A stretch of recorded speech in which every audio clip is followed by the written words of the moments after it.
Hi, I wanted to get to this one for a long time, and it's been one that's been bothering me quite a bit. And this is the remake, tokens flying everywhere, the remake of the Valiant deck building game that, yeah, I'm not even sure why I have to think about it, but it was quite possibly one of the worst games I'd ever played in my life. And really that's saying something. So what I did, as I said, I would take a look at it, I would rework it, and try to make it into something that resembled, fun. Which is kind of what I thought was their job, but hey, not here to judge, but I'm judging them. So, here's what we did. We took it from a standard deck builder, and we pumped it up a bit. It's now a dungeon crawly deck builder. Gone is that god awful grid with the shifting and the moving that makes me want to, that was terrifyingly horrible. They had this one thing that I thought was pretty cool, Valiant versus Harada, and he was on the USS Supercarrier Bush, and they had to break in and take him down before he took over everything. And I think that's where we went with this. This is now no longer the Valiant deck building game. It is Valiant versus Toyo Harada. If I'm saying his name wrong, okay, it is what it is. For 1 to 4 players, and you will use most of the components. I do have some extra ones, which you'll see when we get the top down. You're actually building a semi-randomized ship. Again, keep in mind, when you see the stuff, that it's A, prototype, and B, this can be expanded into infinity if we want to. I have it just here to where I think it's working. I like the way it is, and I could throw this out and play it in about an hour or so. But I want to give you the overview, give you the heads up. So what you're going to be doing is you're going to be taking one of the characters and you're going to be traveling through the ship, working your way through the ship to find these objectives. And each one of these objectives is going to help work towards shutting down that ship so that it can't get to its destination. So yeah, you lay out the ship randomly. You'll see when we come down here. You also start with the 5 basic cards: 2 manipulate, 2 combat, and maintenance. I changed a lot of the cards because 1, they didn't make sense with the shifting thing, and 2, they were just terrible and confusing.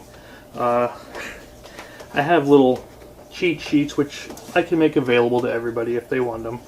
If you find that you like this version of the Valiant deck building game, and one for the basic cards, one for each character, I did that. And what you're doing again is you're going up against not only the ship, but you're going up against Harada's forces, and you're going up against Harada himself. He has his own AI in here, and he's going to try to stop you at each turn. So yeah, nothing to do, but I guess we'll angle the camera down so you can see the board. We'll explain the setup. Alright, and we're back. So yeah, I actually shortened the rule book down to these 3 small sheets here. In fact, I repeated some information on the other sheets, so it's even smaller. So let's begin with the setup, as we should. I happened to pick these 2 characters here. I got XO and I got Bloodshot. And one of the first things we have to do, again, pick the characters, take the decks that are associated with them. I'm kind of torn, I guess you could say, on laying out all of the cards in their little stacks, versus what I do is I just shuffle them and sit them here, because these are your buy piles. This is where you're going to actually buy the cards from. So when you want to buy a card, you'll buy one from the top. We set up the facility, or in this case it's the USS Bush, and it gets 8 health per player. So I have it set at 16. You'll need a die. You'll need something that's going to give you either a 1 or a 2. Use coins if you need to. Use a coin. I happen to have these from the Conan game, which again was another one you know what? If you liked Monolith's Conan game, good on you. I didn't care for it. I liked the minis. They were nice. But all I wanted to do was build an army with Conan and his friends, fight an army of Picts or other warriors, and you know what? They wouldn't let you do it. They couldn't give you a point system to build an outfit and fit your character. So I got the Conan RPG instead and used them for that. And now we got these tokens here. These are going to be used to spawn enemies, which I did already up here. These are from Seafall. There's little flag tokens, and they represent crates, things you're going to be able to search through and find. We put doors from Mansions of Madness, little figures from some other games. These well, they say trap, but these are your objective tokens. In each room, see what you do is you lay out, each one of these cards has 1, 2, 3, 4, 2 rooms on them.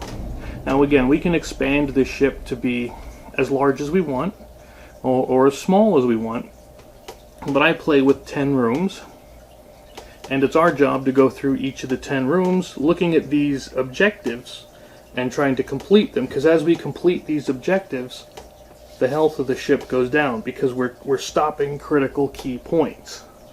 And if these objectives are ever gone, shuffle them back up, place all 9 out. There's 9 because there's not an objective in the starting area, room 1. However, there is a crate, one of these things. And crates are either going to be good things that you can discard to get a one-time bonus, or maybe it'll be a trap. You don't know. Same thing with objectives. You don't know. But, so that's how we can set it up. Now you can lay these rooms 6 matches to 7. Okay, and that's really pretty much what matters. Or just lay them out however you want, as long as you have 10 rooms laid out where you have to go through like a maze.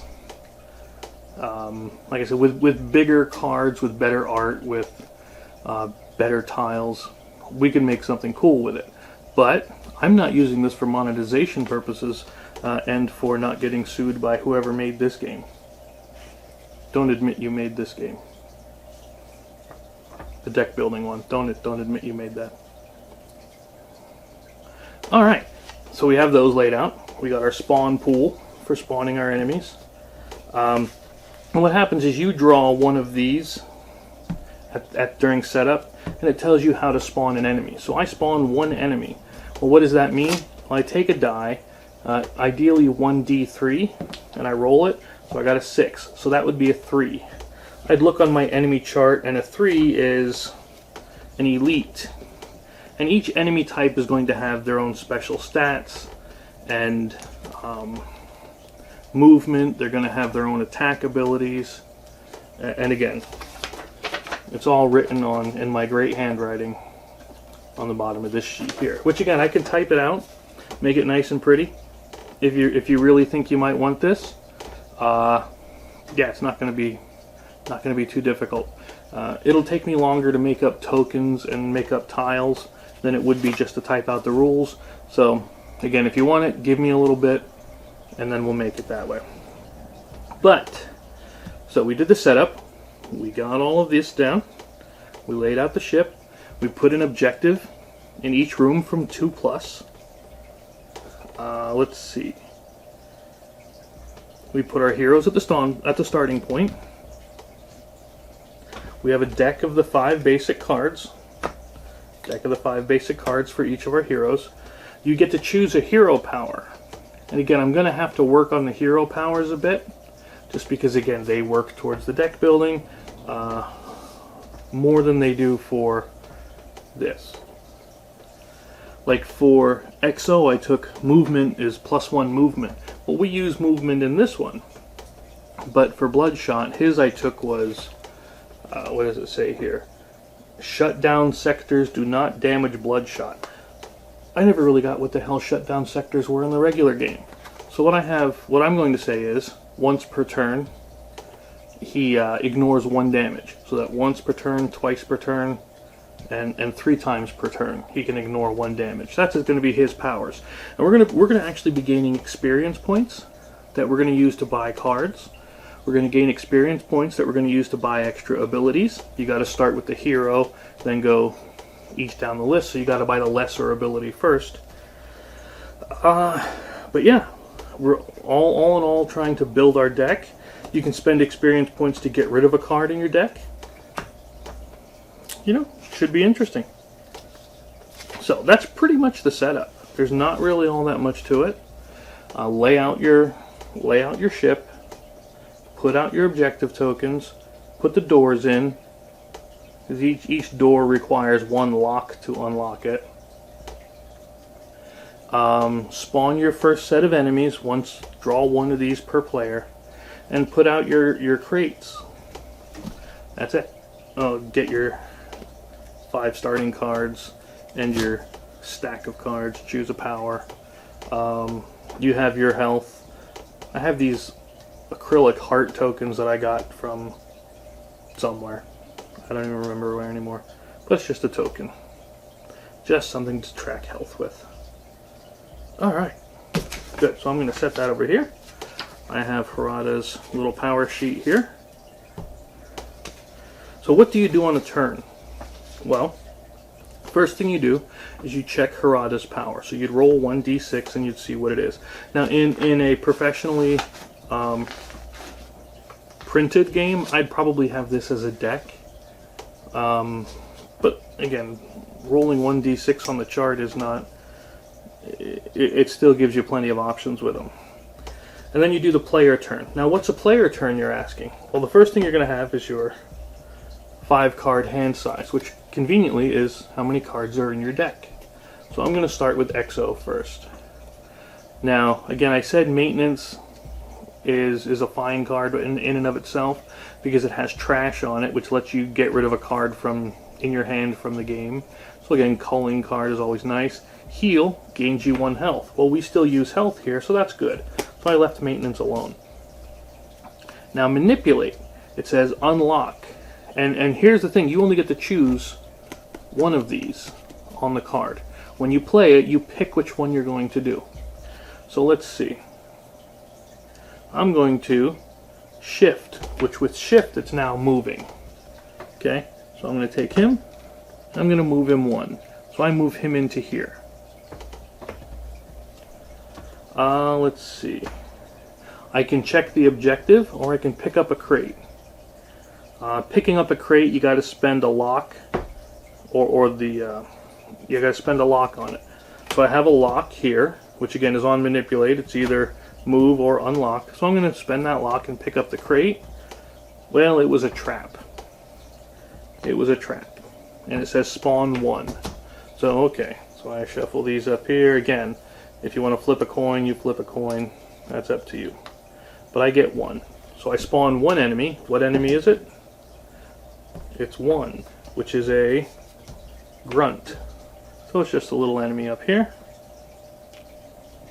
The spawn point for the enemies is the furthest room away because they are going to be running towards you, and they ignore doors because they're assumed to run through and then lock them behind them. Let's see. Combat card. I changed that one as well. Attack is, instead of deal 1 damage to adjacent sector, it's just +1 attack. So when you're trying to hit these enemies, they have a health value. You play enough cards that your attack is equal to or greater than their health, and you've killed them. Or you can lay them out on your thing for armor, which means whenever you get hit, it comes off of here first. The bad thing is these cards are not in your hand then, they're not in your deck then for attacking. So that's something you're going to have to think about. I'll just lay one armor on here just to show you. And then when you're done with all your cards, discard them. And yeah, we did the spawning.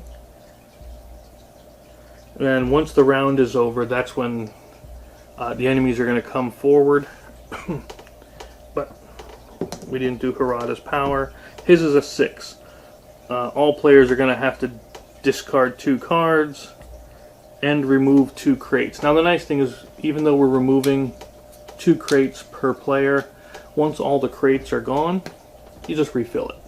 Same thing with objectives. If all the objectives are gone and you haven't beaten the facility, put them back out in random order. Just put them out randomly, and it's like, oh, now there's now there's another switch we have to pull back here in the in this room, in the security room. So yeah, that's all you need to do. So yeah, now it's the next player, which in this case would be Bloodshot. And then we would take his, do Harada's power for him, which is a 1. Push players back 2 squares towards the entrance. So he gets pushed back 1, because he was the only one that advanced. Then we spawn. He gets 1. And he gets a grunt.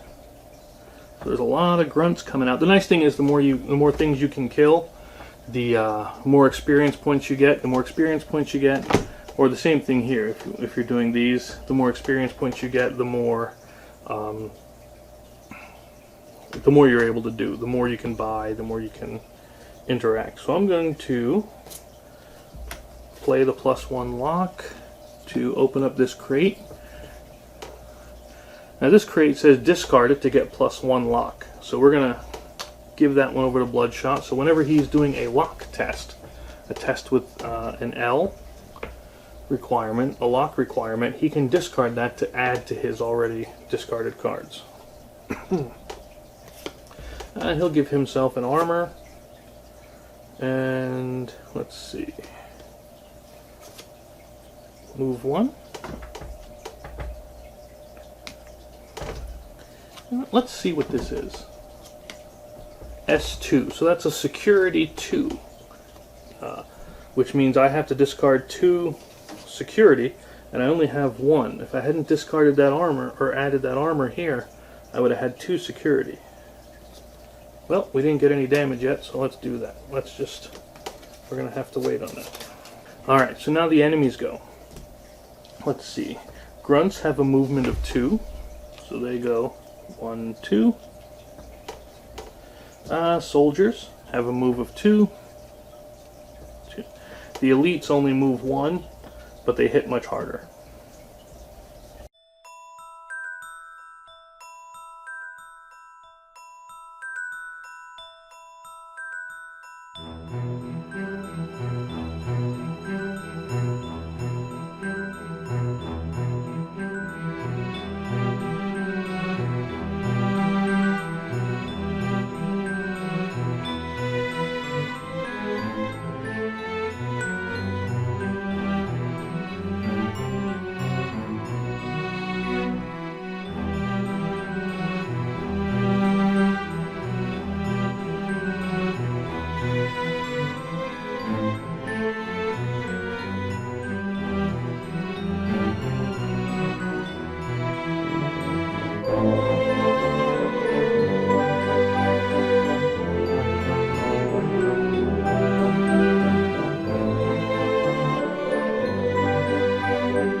For combat, it's going to work the same as anything else.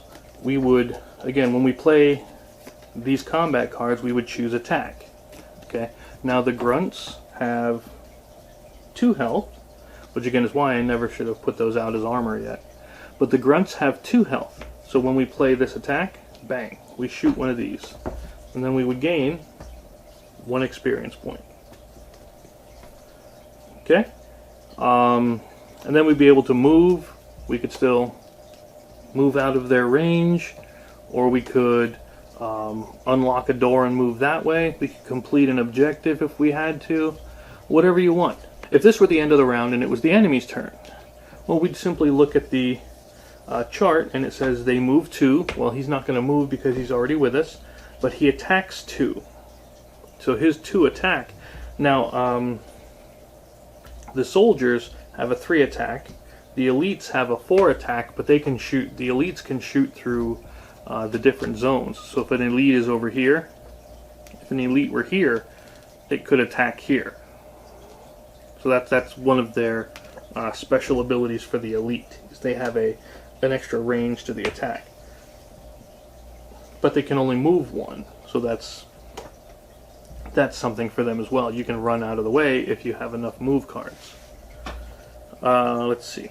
So yeah, now on their turn, what they'll do is they will simply do their attack with 2 damage. So they hit me for 2. I take it down to 18 from my 20 health, and then it goes on to the next player. The more we kill, the more experience we get. When you get 2 experience, you can buy the top card. So simply buy the card, add it to your discard pile, and then when you shuffle your hand and draw your 5, there you go. Now you've got your new card. Which again, this one is Satellite Defense System. So I would look on, if I didn't reprint every single card, which we could do. We could make print and play for it. What do they call it? Retheming or redoing, something like that. There we go. Satellite Defense System. Missile Strike. 3. +1 to all. +1 to all in the sector. Yeah, so it deals damage to everybody in the zone where you're at. Let's see. The other one is Spy Stats. Gives you +2 security or +2 lock.